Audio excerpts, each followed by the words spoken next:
I'd like to acknowledge that we are on unceded Indigenous land belonging to the Coast Salish peoples.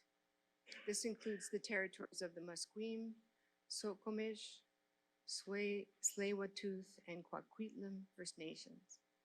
I'm delighted to welcome Tim Ingold to give his paper, The Sustainability of Everything, via video conferencing. Tim Ingold is Emeritus Professor of Social Anthropology at the University of Aberdeen and a Fellow of the British Academy and the Royal Society of Edinburgh. Professor Ingold began his career as an anthropologist doing fieldwork among the Skolt Sami people and the reindeer in northern Finland. He taught at the University of Manchester for 25 years before beginning an anthropology program at the University of Aberdeen in 1999. I'm sure most of you are aware of his numerous books and essays, including Perception of the Environment, Being Alive, Making, which is about the relations between archaeology, anthropology, art, and architecture, and The Life of Lines, in which he imagines life as it is lived not in a particular place, but along paths. A creative, independent thinker, Professor Ingold asserts that art and anthropology have much in common, including that they are oriented towards the future and push out into the unknown. He sees becoming human not as the attainment of the finished state of being, but as a task that we continually have to work at. Peter Dickinson from the School for the Contemporary Arts will be today's respondent. Please join me in welcoming Professor Tim Ingold.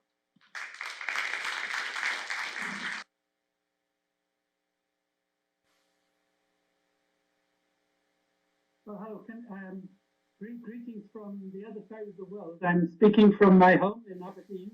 It's 10:30 in the evening. Can you hear me well? Okay, so just shout if you can't, because it's rather hard to tell from here.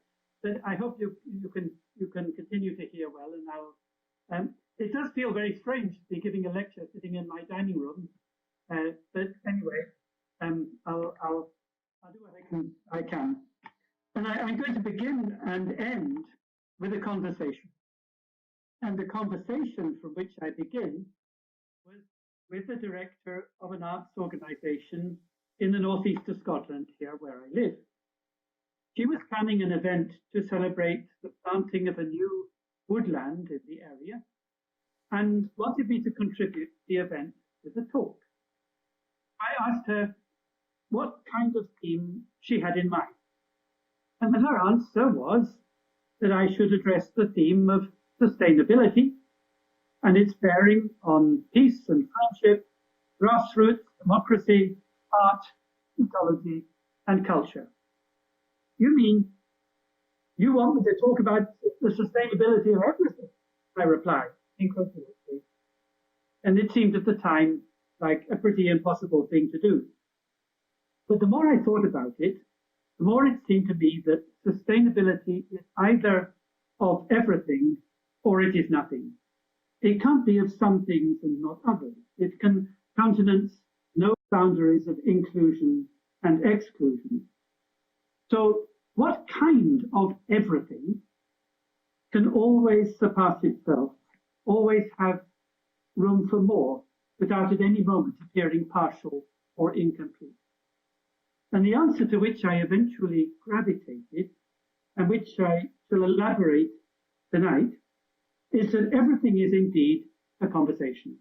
And this conversation, the one with which I'll end the talk, is no more and no less than the world we inhabit. So to reach this conclusion and to fulfill the brief that was presented to me, it was necessary to pose 3 subsidiary questions. First, how can we imagine a world that has room for ourselves and for everyone and everything else, both now and the generations to come? And second, what does it mean for such a world to carry on, to keep on going, to be sustained? And third, what can we do to make it happen? And to answer these questions, we need to take a closer look at the 2 key words, that is, sustainability and everything. And I'm going to start with everything, because it turns out to be a very interesting word. For those of us educated into the ways of modern science, our inclination is to conclude with everything rather than begin with. And we can only reach a conclusion, we think, by adding things up. That is, we perform an addition. We add and we add numbers of people, numbers of species, numbers of objects of this or that kind, numbers of characters on the page, numbers of stars in the sky, numbers of cells in the body, numbers of atoms and a pinhead. We are bamboozled by numbers, many of a magnitude which defy comprehension. But to add things up, they have first to be broken off from the processes that give rise to them, from the ebbs and flows of life. You must be able to tell where one thing ends and another begins. That is, the world has to be rendered discontinuous. But then we soon discover that some things are difficult, if not impossible, to render thus as discrete, innumerable quanta. I mean, try adding up clouds in the sky, or waves in the ocean, or trees in the woods, or fungi. The difficulty is that these things are always forming and dissolving, growing and decomposing, appearing at some times to merge and at other times to break. Take, for example, clouds. Now, clouds are not discrete entities suspended in the sky. If they were, air travel would be a little bit dangerous. Clouds are rather folds of the sky itself, moisture-laden formations of the turbulent and crumpled mass of atmospheric air. Waves, too, are folds that are ever forming at the surface where the ocean in its intercourse with the sky is whipped up by the wind. You could perhaps count waves as they wash up on the shore, much as you could count footsteps or breaths or heartbeats. But then what would they amount to? A life, perhaps, with breaths, steps and heartbeats, all eternity with the waves. So counting would not be adding up a world, but simply the rhythm of time passing. And when it comes to trees and fungi, addition is just as impracticable. I mean, who can say how many trees there are in a wood? True, you could measure up, as foresters do, estimating the number and volume of trunks in the stack when a plot is felled. But in doing so, you have already in your mind's eye cut each and every tree from all that nourishes it and gives it life, from the soil, the fungi that wrap around its roots, the air and sunlight that fuel its growth. And to count fungi is merely to enumerate the fruity bodies, ignoring the underground mesh of the mycelium from which they spring. But then, is it really different with people? Can you arrive at everybody by counting heads? The head, after all, is part of the body that is not a closed container but an open vessel. Its surface is so intricately enfolded that it's practically impossible to distinguish its interior and exterior regions. Normally, we can only see one part of every person, that is, the fleshy part. The part we don't see is the breath, the air that passes in and out, and without which we couldn't live. The Italian artist Giuseppe Benoni, one of the founders of the Arte Povera movement in Italy at the end of the 1970s, Benoni has made great play with this by sculpting in clay and bronze the breathy part of the human. On the one hand, the bronchial tubes and the alveoli, descending from the root ball of the mouth like an inverted tree. On the other hand, the urn-shaped form of the out-breath, resembling nothing so much as the canopy of a tree, mercilessly swept by the prevailing wind. So what if we thought of the person thus as an inside-out tree, and it would be as hard to count people, community, as trees in the wood, because people actually intermingle with one another even as they breathe the air, and their voices, which are carried on the breath and permeate the atmosphere, they also mingle, sometimes joining, as in the unison of song, and sometimes splitting apart or lifting up over each other. So you might, through an act of differential attention, be able to tell one voice to another, but you cannot count them up. So in the polyphony of voices, in the conversation, everyone, like everything, is an intermingling. That is not a totality arrived at by the addition of its individual elements, but what I'm going to call a plenum.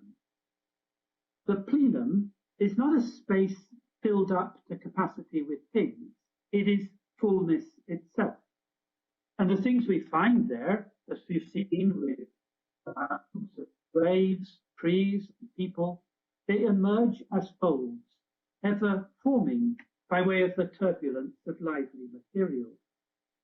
So with the plenum, we don't end with everything, nor strictly speaking do we begin with it. Rather, we continually find ourselves wrapped up in its midst. Now, we have actually many words to describe the plenum: world, cosmos, nature, earth. But then, does the world contain holes that remain to be filled? Are there gaps in the cosmos, voids in nature, empty spaces in the earth? We might perhaps regard a patch of ground as a site on which to build, and it would first have to be cleared of obstructions like trees and boulders. Foundations have to be dug, materials gathered and assembled. But to clear the ground is not to leave a void, but rather to smooth it out, as when you're ironing clothes, you remove a crease from a fabric. And to build is not to refill the space, but once again to crease the ground, pressing it into the rising forms of the walls and the vault of the roof. So every infill is, in reality, a reworking, a doubling up that introduces a kink or a twist or a knot into the very fabric of the earth. The Roman author Titus Lucretius counts in his wonderful prose poem on the nature of things, De Rerum Natura. Imagine a world in which all matter is perpetually raining down, coming down like this. And there are things in this world, Lucretius thought, things we can recognize, because the downward movement sometimes swerves ever so slightly from its rectilinear course, causing a cascade of collisions. So, according to Lucretius, what appear to our senses as things, that is solid, tangible, visibly stable, there are boulder there, each occupying its particular region of space and moment in time. These things are truly but the envelope of a spatio-temporal movement wherein everything is formed. Herein wonder not, wrote Lucretius, how it is that while the seeds of things are all moving forever, the sum yet seems to stand supremely still. Beautiful, I think. Well, so in the world of Lucretius, the thing is not a determinate, bounded entity, but the always provisional form or envelope of an incessant movement. But 2,000 years later, the philosopher Henri Bergson, in the beginning of the 20th century, came up with much the same idea. So with one difference, namely that for Bergson, matter is ever rising upwards rather than falling downwards. Bergson called it the great blast of life. He probably sort of all going up like this, and he probably called it that because he was working at a time when hot air ballooning was all the rage in France. So he was thinking about plants going up. But for Bergson too, things emerged as eddies or whirls in the flow of life, caused by the slightest deviations in its upward path. So something's going up and then it just eddies a bit, so you get these whirls, and that's what we see as objects, organisms or whatever. So both Lucretius and Bergson are asking us to imagine a world in which things continually appear and take shape along the grain of their own emergence and growth. This is material folding on itself, beating or braiding as it goes along. And as it does so, it endlessly overflows any formal envelope within which it might appear temporarily to have been pulled aside or detained. So you see, the plenum is limitless, not because its capacity can always be increased, but because it can carry on forever. So we don't ask the ocean whether it has room to accommodate a few more waves, nor does the ocean respond like an overbooked hotelier. Oh, unfortunately, we're full up. Because the waves are ever forming, even as they break upon the shore. So everything, in the sense of the plenum, is not an ultimate conclusion, not the sum total when all is added up, but pure becoming. And things in their becoming continually differentiate themselves from within the plenum, as do, for example, clouds in the sky, or waves in the ocean, or indeed voices in the conversation, without ever parting company from it. It's a matter, if you will, of splitting rather than cutting. And again, at this distinction between splitting and cutting, you could compare cutting a log with a saw and splitting it with an axe. I wish I could draw a diagram here, but I'll just have to do it in gestures and maybe you get the picture. In the first case, with the saw, you impose a system of fixed intervals upon the raw material of the timber. Suppose you have your log and you want to cut it into 1 meter length. So you impose the divisions and then you, with the saw. And having cut the timber into lengths, you can count up how many pieces you have. But in the second case, with the axe, when you're splitting timber with the axe, you enter into the grain and follow a line of growth incorporated into the timber when it was part of a living tree. So with cutting with the saw, you divide up from the outside. With splitting with the axe, you differentiate from the inside. So splitting is a process of what I've called interstitial differentiation, splitting apart from the inside of things. Let me give you another example of the same distinction by comparing walking with surveying. In ancient Egypt, the surveyor was known as a rope stretcher, and his job was to measure up the land into plots following every annual flood of the River Nile. So he would drive stakes into the ground at fixed points and then stretch the rope from one to another in order to determine the field boundary.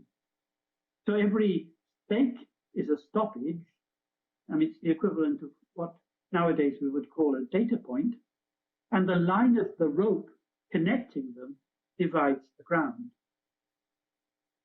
But the walker, if you imagine somebody walking the ground, the walker does not join up points, but always passes between them. His feet both follow a trail, and in their impression, they reinscribe it. So the trail, or the path, is not laid out over the ground, but is formed from within it. Or one way of putting this is to say that the difference between the path and the ground in which it is inscribed is unilateral. That is, you can distinguish the path from the ground, but you cannot distinguish the ground from the path. Okay, you're walking in the forest, you see there's this path, you can see where it goes, and you say, yes, I can see the path. If you ask me to distinguish the path from the ground, but can you distinguish the ground from the path? No, you can't, because the path is actually part of the ground. But with a surveyor's rope, the distinction is bilateral, because just as the rope is distinguished from the ground, so the ground is distinguished from the rope. Or again, if you were to compare the handwritten manuscript with a printed page, we find exactly the same contrast.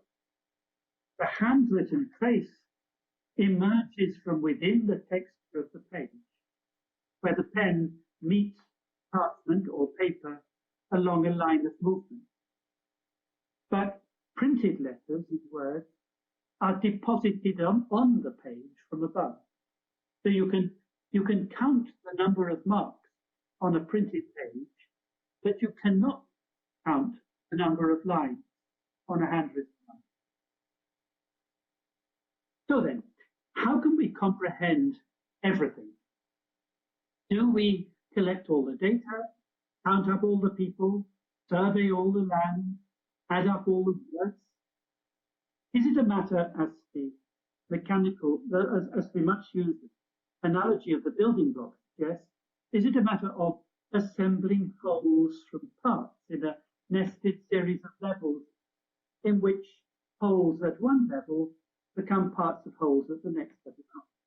Is everything in this sense a vertically integrated totality? Or do we find everything by going along, following every route, runner, trail, trace? The latter would imply a quite different idea of part-whole relations, and it's one that the ancient Greeks explored by way of their idea of harmony. Harmony is a word that they applied to carpentry, masonry, and shipbuilding long before it was extended to music. Harmony is basically about how things are joined together, not by exterior connection, but by a kind of interior dialogue. And it's a dialogue of opposites in which coherence arises from the tension of contrary forces or inclinations. A classic example of this is the rope which does not unravel because the twist of its constituent strands is contrary to the twist of the strands with each other. That's how it is that a rope doesn't. If it tries to untwist one way, it just twists up. If the rope twists, it twists the strands. If the strands untwist, it twists the rope. So the twist tends to bounce out. So harmony, in short, is not a joining up, but a joining with, that is, of materials going along together and answering to one another. And the extension of this idea to polyphonic singing is entirely logical, because here every part is a melodic line answering in counterpoint to every other. So in music, as in other arts, the relations of part to whole are not additive, but contrapuntal. But this whole, this everything, is not a totality. It carries on indefinitely, tending to no conclusion. So the rope keeps on winding, the music keeps sounding, the waves forever break on the shore. The whole, in short, belongs to time, or perhaps indeed it is time. And that's why it's continually overtaking itself. It is self-surpassing or concrescent. That's to borrow a term from the philosophy of Alfred North Whitehead. For Whitehead, the universe is itself concrescent, and con literally means together, crescent means undergoing creation rather than already created. So in a concrescent world, everything is perpetually undergoing creation together. Now, of course, that doesn't mean that the world is only half formed or that it is incomplete, because incompletion can only be judged in relation to a state of finality. But in life, nothing is final. Every ending is a new beginning. So everything can carry on, because wherever or whenever you may find yourself within it, there is always an overflow of creation. For the world is one, as the philosopher William James declared in a lecture delivered in 1908, the world is one but its oneness is never complete. It is strung along, said James, not rounded in and clothed. It is one and many at once, a singular plural, ever ramifying along the multiple kinks, creases, and folds of emergent forms. And James called this world the multiverse. Now, with this, we've already broached the question of sustainability. Everything, that is the plenum, the multiverse, is sustainable because it tends to no limit, but rather opens to a perpetual process of world renewal. Indeed, one could almost go so far as to say that in redefining everything, as I try to do, we've also come up with a workable definition of sustainability. But it's a definition that could hardly stand in greater contrast to mainstream usage.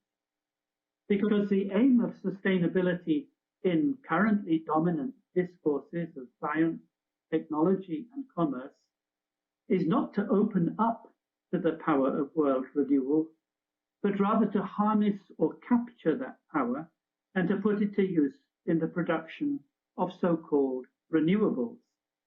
This is to turn beginnings into endings, the transformative power of a living earth into goods and services for human consumption.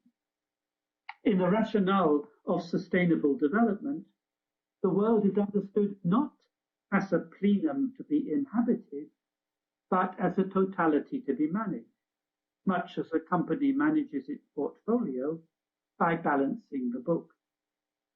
And yet the arc of the totality, in James's terms, is rounded and closed.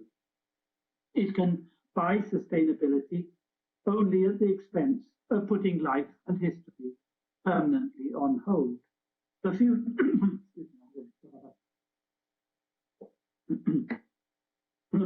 future could be no more than a protraction of the present.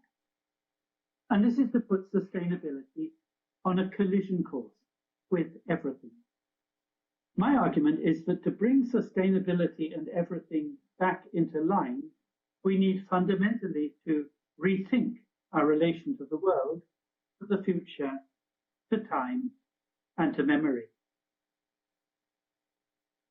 In a study of upland forestry in Japan, the anthropologist John Knight offers a cautionary tale of what can happen if the numerical calculus of sustainable development is given precedence over the continuity of life. Traditionally, Japanese foresters would look after trees for a generation and then cut them for use as house timbers, building the houses they live in. In the house, then, the timbers have what the foresters call a second life. And in this second life, the direction of care is reversed, because where foresters had looked after trees in their first life, it's the trees that look after the foresters and their families in the second, as house timbers. And during this time, of course, the foresters are looking after a new generation of trees, which will eventually become replacement house timbers in their turn, because every generation or so the timbers have to be replaced. So the lives of foresters and of their trees go along together, responding to one another in a cycle of mutual care that can continue indefinitely. But today, as Knight shows, this cycle has been broken. Conservationists demand that old trees should be preserved and not cut. So these arboreal veterans are denied a second life. And the people, without replacement timbers, why, they have taken to building their houses out of concrete instead. And this example, I think, reveals a basic fault line in ways of thinking about the future. Is the future to be projected as a steady state or anticipated as an ongoing process of concretion? And this takes us back to the third of the questions with which I began, namely, what can we do now in the present to ensure sustainability? Is it possible, even in principle, let alone in practice, to design a future that has room for everything? Now, on the face of it, designing for the future looks like a pretty hopeless endeavor. Because if say our predecessors had succeeded in designing the future that we now inhabit, what would be left for us? We would have nothing left to do except fall into line with their already imposed imperatives. Likewise, were we to succeed in shaping the future for our successors, then they in turn would become mere users or consumers, confined to the implementation of designs already made for them. Designs, it seems, must fail if every generation is to look forward to a future that it can call its own. That is, if every generation is to be a new generation. And indeed, the very history of design could be understood as a cumulative record of concerted human effort to put an end to it, and an interminable series of final answers, none of which in retrospect turned out to be final after all. Or to adopt a maxim from the environmental pundit Stuart Brand, all designs are predictions and all predictions are wrong. And that hardly sounds like a formula for sustainable living. The sustainability of everything, I've argued, is not about projections and targets, or about the achievement of a steady state. It is about keeping life going. And yet, design seems intent on bringing it to a stop by specifying moments of completion when things finally fall into line with what was initially intended. Form is the end, yes, insisted the artist Paul Klee in his notebook. Form giving is movement, action. Form giving is life. So by setting ends to things, do we not, as Klee intimated, kill them off? If design brings predictability and foreclosure to a life process that is intrinsically open-ended or concrescent, then is not design the very antithesis of life? Or how, following Klee's example, might we shift the emphasis in design from form to form giving? Or how, in other words, can we think of design as an aspect of a process of life whose primary characteristic is not that it is tending to a predetermined limit, but that it carries on? I want to argue that design for sustainability should be driven not by plans and predictions, but by hope. With plans and predictions, we can be optimistic that their realization is just around the corner. But hope and optimism are not the same. The difference is that whereas optimism anticipates final outcomes, hope does not. The verb to hope is not transitive, like to make, to build. I make something, I build something, but I just hope. So hope is an intransitive verb, like to grow and indeed to live. It denotes a process that does not begin here and end there, but carries on through.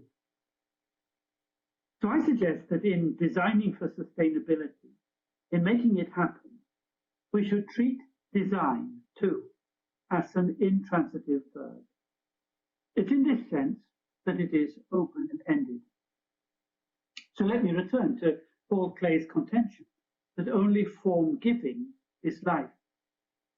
In his celebrated creative credo of 1920, Klee declared that, and I quote, art does not reproduce the visible, but makes visible. And by this he meant that art does not seek to replicate forms that are already settled, whether as images in the mind or as objects in the world. It rather seeks to join with the very forces that bring these forms into being. I think we can understand design for sustainability as an art in this sense. It doesn't set out to transform the world or to bring the world into conformity with a preconceived plan. It is rather part and parcel of the world's transforming itself, that is, of its autopoiesis.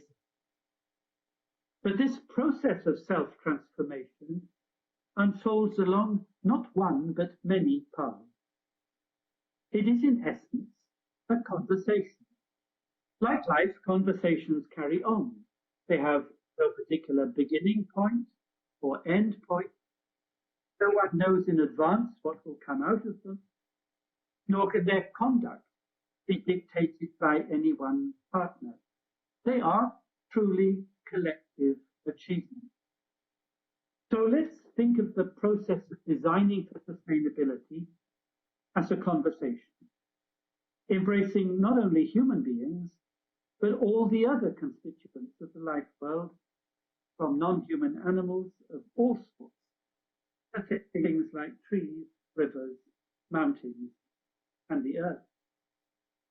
And this is a conversation that is not only processual and open-ended, but fundamentally democratic. So let me conclude by returning to some of the challenges originally put to me in the conversation that prompted this talk in the first place. In the sustainability of everything, what is there for art to do? What is the relation between art and science? What meaning should we give to democracy and citizenship and our peace and friendship, still worthy aspirations? Now, I've argued that sustainability can only be reconciled with everything if we redefine our relation with the world. And to do so means acknowledging with the philosopher of science, Karen Barad, that far from standing outside the world and imposing our designs upon it, we are ourselves of the world and is part of the world, as Barad writes, in its differential coming. And that's equivalent to what I've called interstitial differentiation. That is, process by which things, ourselves included, continually emerge in and through conversation with others in a plenary world that is ever conquesting. Or to return to an earlier image, it is like counting waves as they wash up on the shore. In practice, we count waves not by adding them up, but by joining in our conscious attention with the rhythm of the sea, that is corresponding from the inside. And that, in my view, is what art is about. As Clay said, it's not for art to hold a mirror to the world, it's rather to enter into the relations and processes that give rise to world, so as to bring them into the field of our awareness. It is to join the conversation, and like all conversations, it changes the lives of all involved. And it does so by causing us to question things we tend to take for granted, by opening our eyes to other conditions and possibilities of being previously unimaginable. Now, I don't mean that art, in its way of working, must necessarily be opposed to science, but it does point to a different way of doing science, different at least from its more arrogant and hubristic version.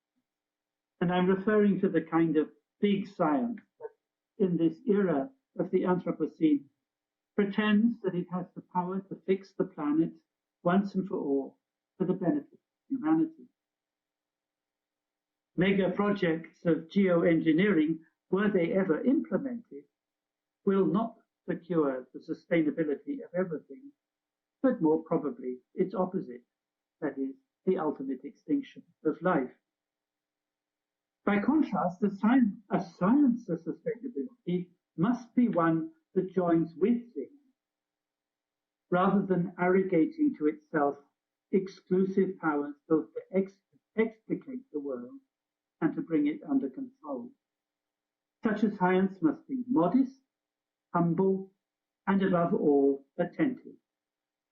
Or in short, for it to join the conversation, science must shed its totalitarian impulses and recognize that its peculiar way of knowing is neither sovereign nor absolute, but one of many. Now, I believe the conversation is fundamentally democratic. But this is not democracy in the sense of a head count, let alone does it stand for the will of the people, something we've been hearing an unfortunate amount about just recently in our politics over on this side of the pond. We keep hearing about the will of the people, and it's a disaster. So it doesn't set out to sort everyone into those with either common or opposed interests. In a democracy that functions as a true conversation, that is a conversation with room for everyone, both now and into the future, heads cannot be counted. They rather join with one another in a conversation in which each has something to give, each has something to contribute, precisely because they are different. After all, what kind of conversation could you have among participants whose experience is identical? The democratic community, then, is a community of difference, or in the felicitous phrase of the philosopher Alfonso Linguis, it is the community of those who have nothing in common. Within such a community, open-ended and unbounded, rather than rounded in and closed in the defense of common interests, citizenship arises not as a right or entitlement given from the start, but as something you have to work at. And this is the work of commoning. By commoning, I mean not the discovery of what you share in common with others to begin with, but rather the act of casting your experience forward in hope and in imagination, with others who do likewise, along ways in which you can join with them in carrying on a life together. Only then can it be truly. And then finally, to the question, friendship like the two words and the share a common. But this is not a freedom defined by choice between different alternatives. Rather, lies in going one's own way without any final end point, but nevertheless in continuing correspondence. That is, it is an improvisative, not an elective one. And only in this sense is freedom not just is a necessary condition for the sustainability of everything. And finally, peace. Well, with peace, we return to the idea of harmony, which, as I've shown, combines themes of tension and agonism with those of resolution and conviviality. We join arms in harmony of the rules. But we also fight with them. It's word in many words, arm, art, article, and so on. But it's the tension in differentiation, as with the knot in the tree, that holds things together. It's the difference that binds our one world, this multiverse, the world that we humans and non-humans all inhabit. It's difference that binds it into a sustainable everything. And I think we should celebrate it. Thank you very much. And I hope you could hear well.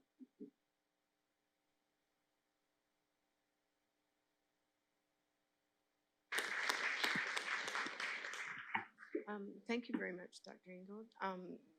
You did cut out a little bit just at the very end, so I'm hoping that that won't happen again, but we'll see.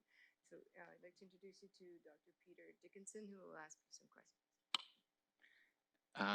Okay, I don't know if I have specific questions, but let me just see if I can sum up some things and then maybe open things up to a general conversation. First of all, thank you, Tim, for tackling these big ideas, but in your very generous way, also making them concrete through your use of example, waves and clouds and splitting a log versus sawing a log. I think you have this, across the work you do, this uncanny ability of making these large concepts really tangible for your audiences. So I thank you for that. And I think that relates to your idea of research as correspondence, finding connections between things. So for me, what was really interesting, you talked about that word, everything, and so I think about splitting, in fact, in your way of interstitial differentiation, splitting everything into two words. There's everything, and then there's everything, and how things, one thing is connected to another thing. It gives us this idea of everything not as this, as you say, totalizing concept, but as this perpetual unfolding, this becoming, this never being finished. So I'm wondering, I guess, maybe you can hold this as a question to if you feel you need to respond to this, but how you see your work. I know you mentioned, for instance, Karen Barad, but how you see your work aligning with or standing apart from the new materialist philosophy and the idea of thing power that Jane Bennett in particular advances, because it seems to me that that theory of assemblage is connected to your work, and you're also drawing from Deleuze a lot in terms of thinking through the fold. So that's one thing that stood out for me, and we can come back to that as well. Yeah. I as somebody who teaches performance studies in the School for Contemporary Arts, I'm very struck by this idea of design as an intransigent verb, as not reproducing the world, but making the world. And this reminds me of Victor Turner and poesis rather than mimesis. It's something that I have drawn from in my own work. And what else do I have here? I guess I also have this question about hope. And it relates a little bit to our current political climate, because hope, of course, was the verb that Obama used during his run for the presidency in 2008. And it seems like hope is what we're in short supply of right now as a result of the turn to populist political rhetoric. So I'm hoping you can revive my belief in that verb, because right now we're facing an election here in Canada as well that could have devastating results for this country, and at the basis of that is pipelines and oil and the idea of sustainability in that very limited way that you suggested, as something that's renewable in order to sell or to buy in the short term, rather than this unfinishing or unfolding. So those are my thoughts at the outset. I don't know if you want to respond, but then we can open things up to the questions. I'm very happy to respond to the I think there were three questions. I'm happy to respond to the first and the last. I missed a little bit of the second one because just for a moment the screen went blank. There's some technical glitch, but I'll respond to the first and the third one. So, I mean, your first question was how does my work fit with new materialism? And obviously it does, but and I played a little bit of a part myself, I think, in developing this so-called new materialism. But I also get a bit fed up with it, partly because I really don't like all these endless philosophical terms. I think it's a vanity project for academics. I was recently reading a paper by some scholar in English, quite a well-known scholar in English literature, who was telling me how we really now need to distinguish the new materialism from the old new materialism. And this is just getting ridiculous. And one of these, it's very closely linked, of course, to the post-humanism, which I also have both sympathy and reservations.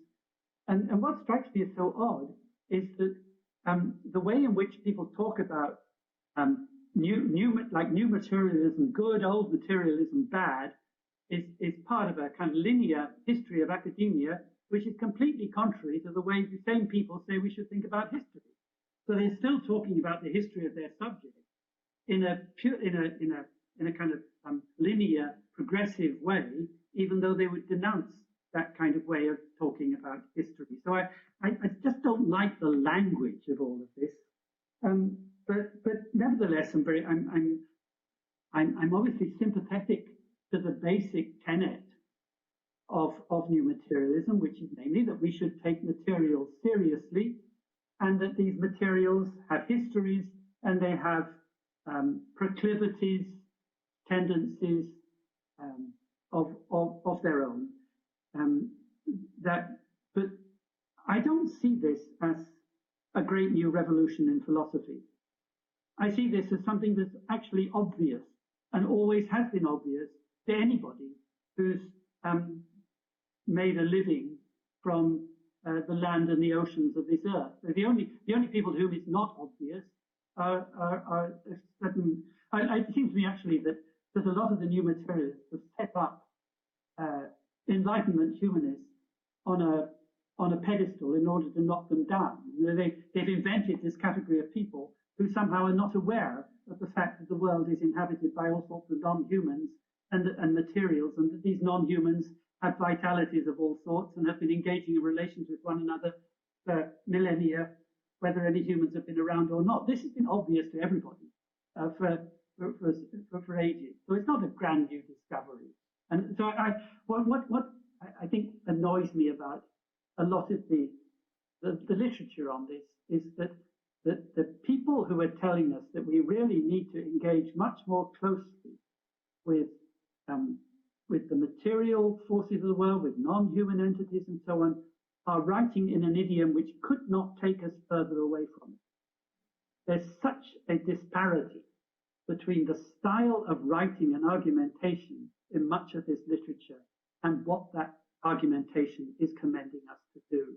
And I really want, I really think it's important, if we're going to espouse something like new materialism, that we actually practice what we preach. So that's maybe said it rather strongly, but so again, with work of somebody like Jane Bennett, I have a lot of sympathy with it, but I also think she's very muddled up.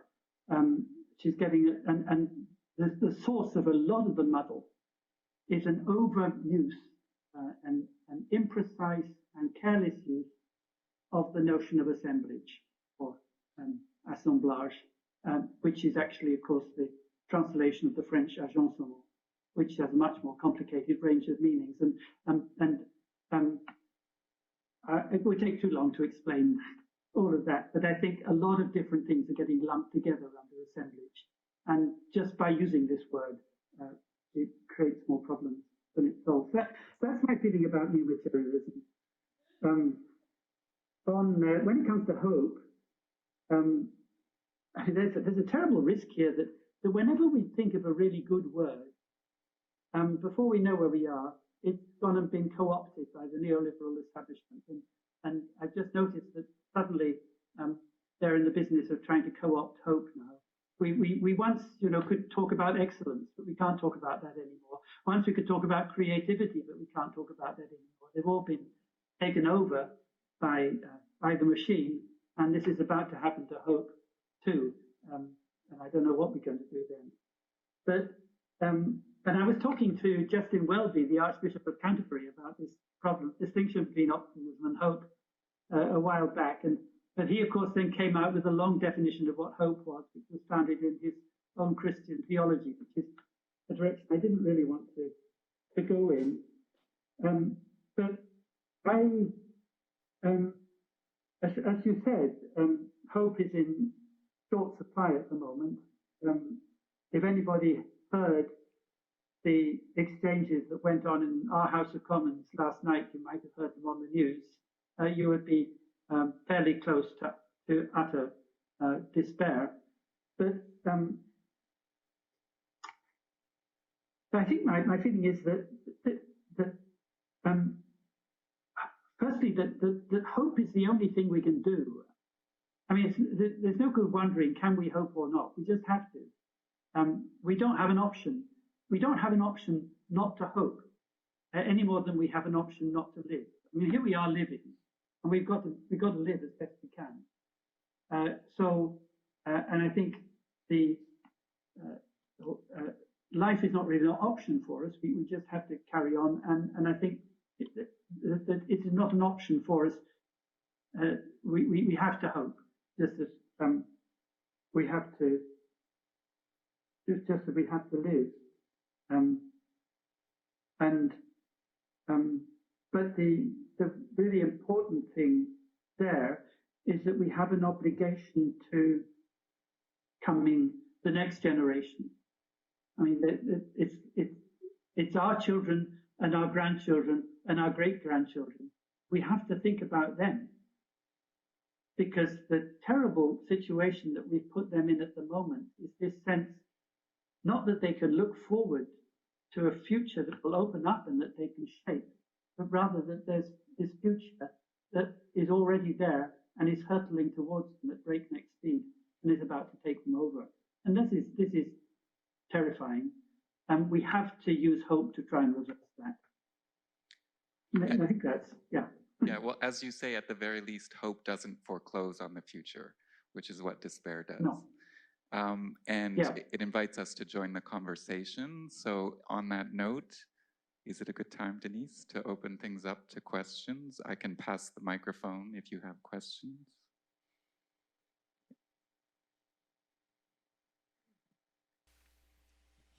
Thank you very much, Tim, for your beautiful portrayal of the, it's like wandering through words. And so I'm very grateful for your insights that you brought with words. I'm struck in the last bit of the conversation, I'm reminded of an Indigenous scholar here in Canada, or a writer. Richard Vagamis acknowledges the understanding of traditions that lead us to have a sense of the continuity that brings life into the future. He calls, in the Indigenous world, we would acknowledge it as a faith in, a kind of emerging on, a continual merging on. And hope doesn't have that for me. It sort of doesn't have the same sense of that continuation that I would acknowledge with the understanding of the ancestors moving and helping us understand where we need to be leaning into in the future. So I just didn't invite a thought from you. Yeah. Well, okay, here's a, I mean, that might be right, that hope has its limitations, and I brought it in as a counterfoil to optimism. But here's another word that I like, and that is longing. Longing is a very beautiful word, and I've been thinking a lot about that in terms of how we can actually overcome this division between the past and the future, so that we don't have to see them as somehow at opposite ends of the spectrum. And I think that there's a sort of an Indigenous sensibility here in that there's that at the limits of longing, past and future merge. So when you talk about I'm longing for something, and you say it's difficult to articulate exactly what it is, because the something you're longing for is somehow beyond your own powers of conceptualization at this moment. It's over the horizon or on the horizon. But when you say you're longing for something, and you say, is this something that was once in the past that isn't any longer, or is it something in the future? It's impossible to say. That on the horizon of longing, past and future seem to merge, and so I offer that as an alternative to hope, which I found very, very helpful. It's beautiful that Leroy Littlebear says the Blackfoot understand that if you go 3 days back or 3 days forward, you come to the same place, which is a similar kind of feeling. So thank you very much. Yeah, yeah. Other questions?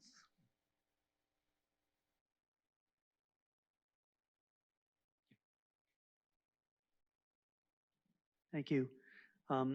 Thanks very much for your presentation and your insights, Tim. I greatly value them as someone who's, I believe, tracked the edge of the sustainability bubble for several decades. As I was reading a recent paper that we were to read for a class, it's a recent paper of yours, and I was struck by the notion of co-respondence that you also referenced in your talk.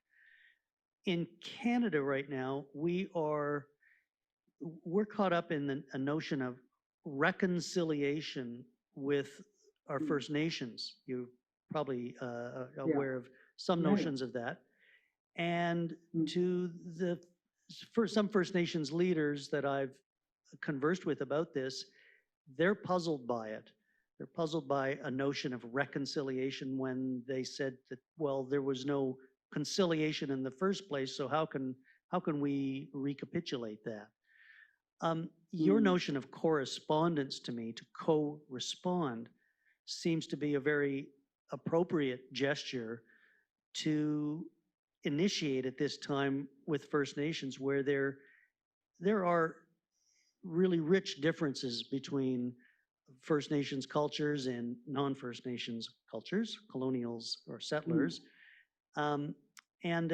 It seems as a really appropriate way forward, a way to increasing and deepening understandings and moving together into our futures. And I wonder if you might have a thought or two about that.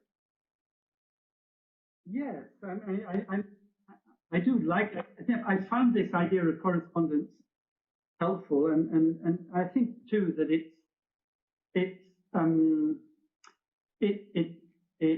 chimes, it resonates with the sort of approach that First Nations people or Indigenous people have always taken, and of course they've then been cheated or betrayed because they've wanted to correspond, but the other side have not treated it as a correspondence. And I can see that it could offer a better basis than the idea of reconciliation, and I can see why that is decidedly problematic. I mean, I can see why the idea of reconciliation would be extremely problematic from a First Nations point of view. And I mean, the difficulty really is I don't suppose that really reconciliation is possible. I mean, in terms of what happened. The example that keeps coming to my mind is, and you know this more than I do, is what's been happening to Gwich'in lands with the tar sands extraction up in Alberta, where, as I understand it, the company or companies that have been driving the extraction from the tar sands says that, oh, it'll be fine in the end. Once we've finished, we'll grass it all over and replant the forest, and it will be just like it was before. But of course, it isn't like it was just before, because the story has been broken, and you can't any longer tell a story from the past to the future in a land that has been basically destroyed and covered up. So I agree that I don't really see how you can proceed with reconciliation, because that somehow imagines that you can you can fall back onto a level playing field, and where that's impossible because the playing field has already been destroyed. But so the only thing to do then is to move forward together, I would hope that could then offer a possibility for renewal. But these issues are so difficult that I don't really have a solution to offer. But hope again, maybe by moving forward one can get some. Thank you.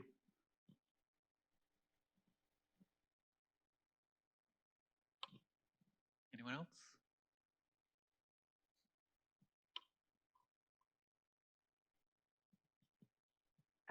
I thank you very much for your talk, which I enjoyed tremendously. I wanted to come back to something that's maybe a little bit more technical and not as difficult of a problem to solve. I am in math education, so I could be seen as one of the people who participate in making kids very discrete and enumerative in their ways of seeing the world. And indeed, we ask a lot of questions that are extensive in nature rather than intensive, like the kinds of examples that you gave with clouds. And I really liked your example of splitting and cutting because we can think of a log in terms of its extensive qualities and ask how long is it, how thick is it? Mm. And in your example, you asked us a different question about the log that invited us to appreciate its intensive qualities. So would you say that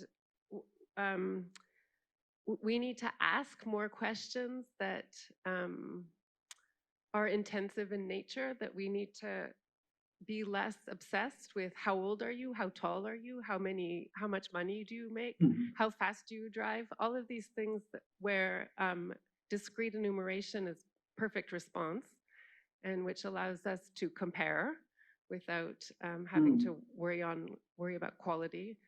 And is there a way of thinking about a world that would be more less focused on that discrete enumeration, where that would still function somehow? I don't know. It's a very difficult question because I don't think we should be put into an either-or situation and say that, oh, we want a world in which we banish counting or banish addition or I mean, it is obviously helpful in many situations to be able to count things up, to compare quantities of one thing and another, apples and pears. I mean, we do it all the time, and life would be quite difficult if we didn't. So maybe it's a question just of getting the balance right, or possibly of a sort of ontological priority. That's to say that you could ask, which comes first, splitting or cutting, and you might say then that the world in which things emerge in relation to one another from the inside is the world that is given to us, and then from that we might then start to cut, to analyze, to divide, to compare, do all these things. But I think what I would like to see is an understanding of how all these enumerative operations, mathematical operations, are themselves grounded in a world in which we are a priori immersed and continually having to find our way from within. So for example, if we talk about the sciences, right, my argument would be that not anti-science or anti the kind of science that collects lots of data and counts things up, but to recognize that scientific inquiry is carried on in a world in which we are continually having to figure out who we are in relation a study. So maybe that, maybe if we could just ground our science in a sense of both belonging and becoming, we could do better science. If we could ground our science in poetry, we would do much better science than we do at the moment. I don't know if that's an answer, but best I can do at the moment. Thank you. At this time of night, for me.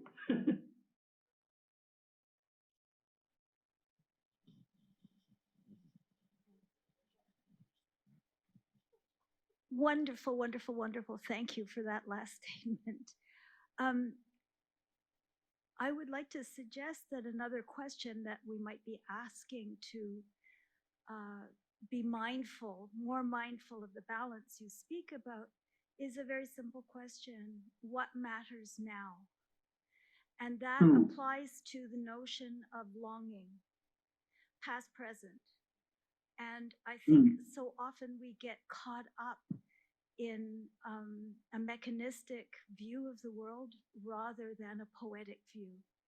And I think if we ask ourselves what matters now in the context of poetry, in the context of art, then we have a better chance of attaining the kind of balance you're speaking of.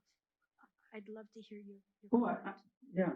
I agree with you, and that's why art matters. I mean, you ask what matters now, and that's precisely where art comes in, not as some sort of optional extra or icing on the cake or something that is good public relations for science, but comes in right from the beginning in terms of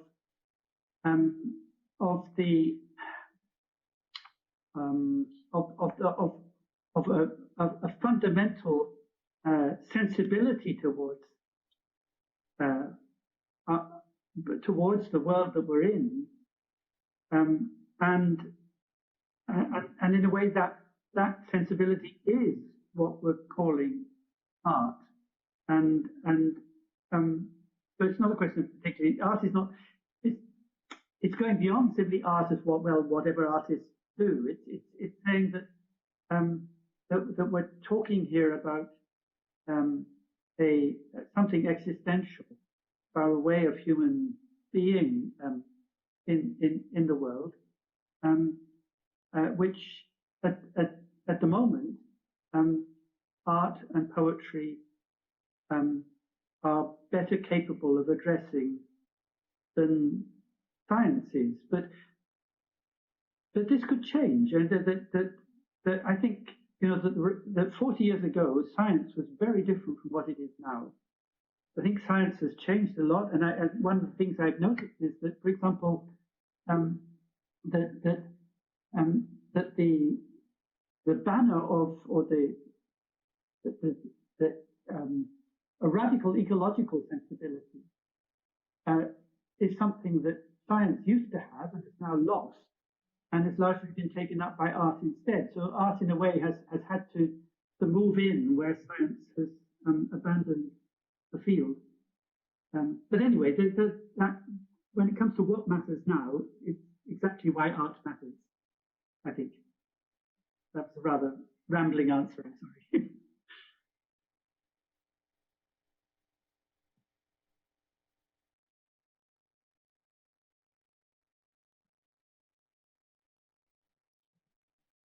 I wish the vice president academic was here to hear that last exchange. I speak as somebody who teaches in the School for Contemporary Arts, where we feel often an afterthought rather than the place to begin. I'm just gonna make a final call for questions, comments. Denise, do you want to sum things up, or?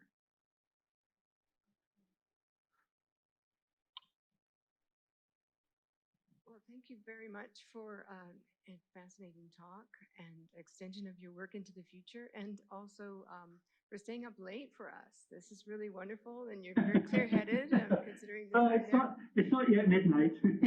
and after all of the traveling you've just done, so I really appreciate you coming today to our big data hub.